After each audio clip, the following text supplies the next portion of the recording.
आज बुलेटिनची सुरुवात आपण करणार आहोत ती म्हणजे ठाकरेंच्या बातमीनं। मराठीच्या मुद्द्यावरून एकत्र आलेले ठाकरे बंधू आता राजकीय लढाईसाठी सुद्धा मैदानात उतरताना दिसले। राहुल गांधींच्या गौप्यस्फोटानंतर महाराष्ट्रातल्या मतदार याद्यांमधला घोळ सभाट्यावर आला। त्याचा जाब विचारण्यासाठी दोन्ही ठाकरे बंधू आज मंत्रालयावर धडकले। दरम्यान अनेक वर्षांनी मातोश्रीची पायरी चढणारे राज ठाकरे जवळपास 2 दशकांनी शिवसेनेच्या शिवालयाची पायरी चढताना दिसले। ठिकाण शिवालय, मुंबई। उद्धव ठाकरेंच्या पक्ष कार्यालयाच्या समोर वाहनांचा ताफा थांबला आणि प्रसार माध्यमांच्या कॅमेऱ्यांचा फोकस त्या वाहनांकडे वळला। कारण तो वाहनांचा ताफा होता मनसे अध्यक्ष राज ठाकरेंचा। तब्बल 20 वर्षांनंतर राज ठाकरे हे शिवसेनेच्या कार्यालयात आले। हे चित्र मनसैनिक आणि ठाकरेंच्या शिवसैनिकांना सुखावणारं होतं। शिवसेनेतून बाहेर पडल्यानंतर राज ठाकरे शिवालयाची पायरी चढले नव्हते, पण आता ठाकरे बंधूंमधला दुरावा संपलाय। निवडणूक आयोगाच्या भेटीपूर्वी ठाकरे बंधूंनी काही वेळ शिवालयात घालवला। त्यानंतर ठाकरे बंधू एकाच कारमधून निवडणूक आयोगाच्या भेटीसाठी मंत्रालयाकडे रवाना झाले।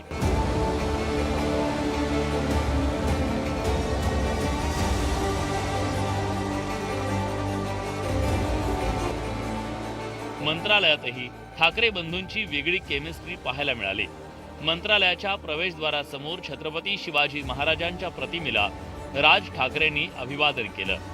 अभिवादन करून निघालेल्या राज ठाकरेंना उद्धव ठाकरेंनी हातानेच थांबण्याचा इशारा केला आणि तिथं असलेल्या फोटोग्राफरनं तो क्षण कॅमेऱ्यात कैद केला। शिवरायांच्या प्रतिमेसमोर ठाकरे बंधू एक फ्रेम मध्ये कैद झाले। दोन्ही ठाकरे बंधू एका गाडीतून आले, राज ठाकरे शिवालयात सुद्धा जाऊन आले।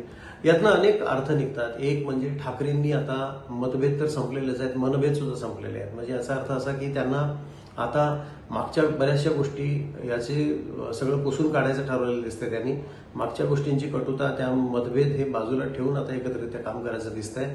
त्यामुळेच ते दोघं भाऊ एकत्र आले, एकत्र गेले।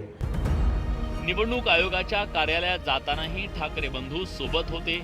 एवढंच काय, पण निवडणूक आयोगाच्या कार्यालयातही ते शेजारी शेजारी बसल्याचं पाहायला मिळालं। निवडणूक आयोगाचे अधिकारी चोकलिंगम यांच्या एका बाजूला शरद पवार तर दुसऱ्या बाजूला उद्धव ठाकरे होते। विशेष म्हणजे बऱ्याच कालावधीनंतर शरद पवार मंत्रालयात आले। निवडणूक आयोगाला देण्यात आलेल्या निवेदनावर महाविकास आघाडीचा उल्लेख जाणीवपूर्वक टाळण्यात आला होता। तसंच निवेदनावर उद्धव ठाकरेंच्या नावाखाली राज ठाकरेंचं नाव टाकलं गेलं। खरं तर ही सर्वपक्षीय नेत्यांची भेट असली तरी राज ठाकरेंच्या हजेरीमुळे या भेटीला वेगळं महत्त्व प्राप्त झालं। विशेष म्हणजे या बैठकीत राज ठाकरेंनी निवडणूक अधिकाऱ्यांवर प्रश्नांची सरबत्ती केली।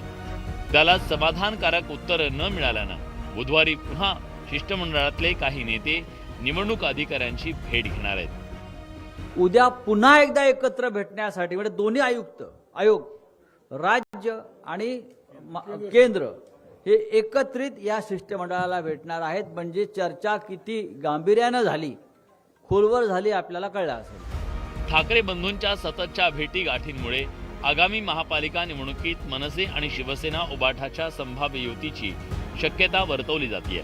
तसंच दोन्ही पक्षाच्या कार्यकर्त्यांच्या अपेक्षाही उंचावल्यात। गेल्या 4 महिन्यात ठाकरे बंधू 7 वेळा वेगवेगळ्या कारणांनी भेटल्याचं पाहायला मिळालं।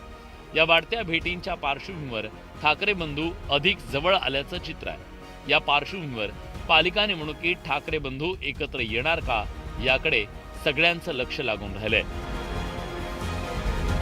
Bureau report, news 18 Lokmat.